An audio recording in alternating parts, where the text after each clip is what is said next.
Hey guys, and welcome. Many people think that pop culture nonsense like the law of attraction is somehow going to draw miracles into their life to create a better life for them. But like the lady in the commercial says, that's not how any of this works.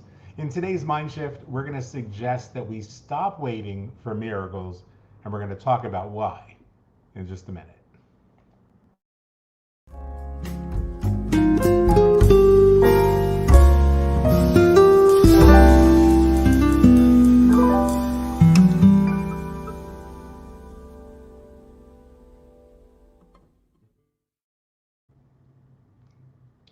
And we are back. So, for those that are tuning in for the first time, I'm John Michael Salvato, and you're watching A Year of Thinking Magically. It's a program that we do, a daily segment in which we share one single mind shift that each one of us can make as part of a year-long masterclass devoted to living our best lives and really harnessing the magic within each of us to create the experience of life that we deserve. So if you find value in what we share with you today or in some of our previous installments, we invite you to support our work by clicking on subscribe and liking this video. And if you're part of the Masterclass community, we are glad that you're here with us and look forward to your ongoing discussion within the private group. I'm going to go ahead and pull the comment section up so that I can keep an eye on that, and we'll go ahead and dive in. So this idea of waiting for a miracle is one that I personally find deeply, deeply flawed, and here's why.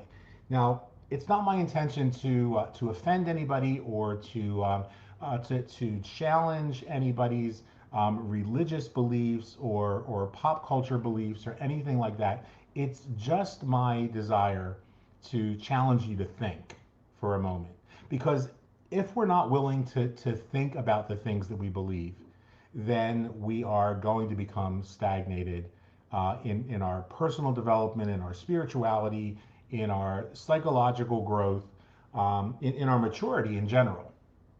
So let's take a look at this concept of miracles. Now, by definition, miracles are inexplicable events that can't be understood within the context of natural or scientific laws. So we therefore are supposed to consider a miracle to be a work of an outside or so-called divine agency.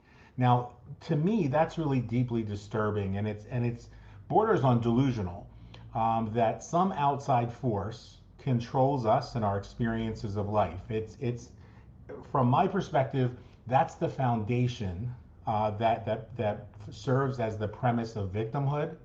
It can be found as a point of manipulation in just about, I think, every major religion, in New Age claims by people who consider themselves to know something that no one else knows, or whose fragile egos rely on their building a cult following. And so they set themselves up to be gifted seers and healers and channelers and prophets and gurus. And the simple fact is, as we've discussed in some of our previous installments, particularly the segments that we did on the seven Hermetic principles, we know that things like the seven Hermetic principles are universal laws. They can be relied upon to explain away every alleged miracle that we experience. Now, having said that, I don't think that there's any problem in recognizing when we manifest something like that, calling it a miracle. I mean, one of my favorite books that I often teach from with beginning students that are setting foot on the path. Hey, Deborah, is a book called A Course in Miracles. But I want you to understand that truly gifted psychics and empaths and seers and healers and teachers rely on a personal mastery of universal laws for the greater good of the world around them. They don't position themselves as somebody who knows something that nobody else knows. They don't position themselves as the center or the focus of attention and the worker of quote unquote miracles. There is no outside force that's going to give you a miracle, period. No mystical power that's going to heal you from the outside. No invisible superheroes that are going to fix that messed up relationship or get you the job or heal the trauma. You see, waiting for a miracle makes no sense because you are the miracle itself. The source of power that is and always has been within your grasp to take the steps that will allow you to help your body to heal, to craft better and healthy relationships, or turn around finances and other circumstances has always been in your grasp.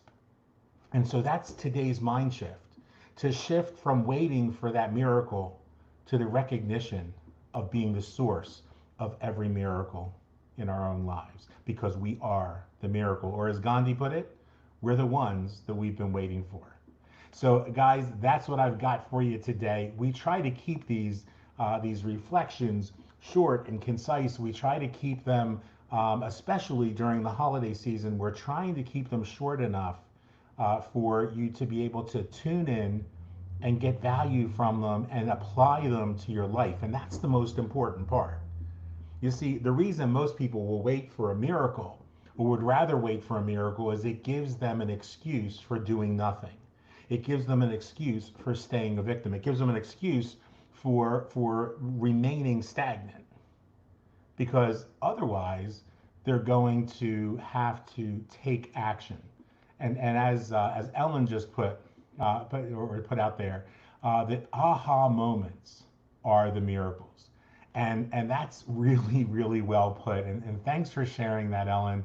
That really is the case. Those aha moments when you say, aha, this is what I can do to turn this around. When you watch a segment like we've done on the 7 Hermetic Principles, and you say, oh, I remember the law of correspondence and how I can apply that right here. The law of polarity, how I can apply that here. The law of vibration, how I can apply that here. So I really want to encourage you guys that as we try to shorten and condense some of this information so that your mind shift doesn't take as long to absorb, that you're putting that extra time that you're saving, where maybe we did a 30-minute segment, on each of the 7 Hermetic Principles, or we did a 30-minute segment on the one command. The reason that those were longer was so that we could get to these shorter bites where you're able to absorb the information and internalize that and process that, and then most importantly, take action.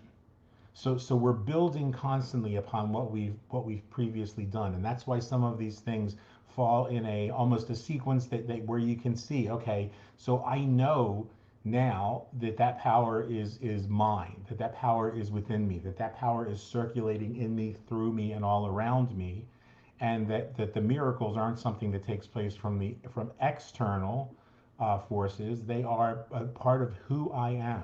They're your birthright. And so I challenge you guys to make that decision to stop waiting for the miracles and get out there and start creating them. And part of that means that if you're part of the masterclass, that you'd start doing the work a little more faithfully every day, participating a little better every day. The opportunity to find an excuse for why we can't do something today, why we can't participate fully today, is always going to be there. And my mentor, the late Mr. Jim Rohn, told me that all excuses are equal. So it's not really about giving us a new excuse every week for why you haven't fully participated. We've given plenty of time for people to catch up, and there will be plenty of time in the future for people to catch up. That's why we're keeping these at around 10 minutes each. But I challenge you to move beyond your excuses and ask yourself if you're really giving your all to get the kind of results that you deserve. Scott says, and hello, Scott, reading the Kabbalion has really helped me remember so much of what you're teaching. Not waiting on a miracle any longer, but I think I was waiting on others to see the miracle is us. Yeah, I mean, that's spot on, and really just another example of our waiting for anything. Waiting, that probably should have been the title of today's mind shift, is Let's just stop waiting. And that means that when you get out there and you do the work, you don't wait for something to happen. You release your spoken word to do its good and perfect work and return to you abundantly multiplied. You move on. You know that you're the creator, that you're the one holding the pen that's writing the story of your life. So stay in the moment and be grateful for what you've got. I hope that each of you continues to have an incredible month and continues to find value from the masterclass. I look forward to your comments. I look forward to your participation in the discussion that follows. And for those of you that are not part of the masterclass, I hope you're finding value in this as well. We've recently decided that we would share these mind shifts because even outside the context of the masterclass, these are things that we can do on a daily basis to take back the power, to take back the control, and to recognize that the best is yet to come. We'll talk to you soon.